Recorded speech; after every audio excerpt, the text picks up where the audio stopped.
Samantala, kinilala ng PNP ang isang pulis na sa halip na paputukan ang isang sospek, mas pinili na lang niyang makipagbuno. Dahil dito, nagtamo ng taga sa ulo at dibdib ang pulis. Si Isaiah Mirafuente sa detalye. Mas mahigpit ang ipapataw na parusa sa mga pasaway na pulis. Kung dati, nire-reassign sa Mindanao ang mga alagad ng batas na nakagawa ng mali sa batas, ngayon, mas mabigat na.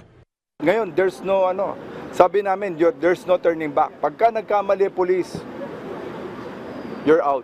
Ito ang isa sa mga paraan ng Philippine National Police para masiguro ang kaligtasan ng publiko.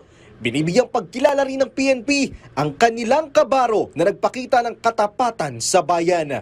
Kagaya na lang ni Parañaque Police Staff Sergeant Carlos Sotelo Navarro. Ito'y dahil sa naging papel niya sa pagresponde sa isang police operation sa Parañaque.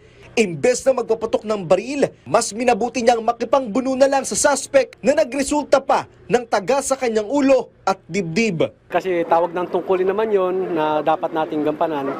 Kaya ginampanan natin yung tungkulin na. Ang namin mga pulis na namamatay.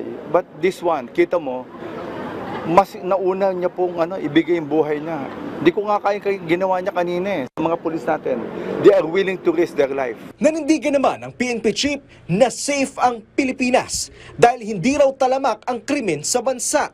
Dahil na rin yan sa police visibility sa pampublikong lugar. Just to check and to show people na safe po tayong lahat. Safe po talaga. Maganda po yung perception ng mga tao sa police po natin. Isaiah Mirafuentes para sa Pambansang TV sa Bagong Pilipinas.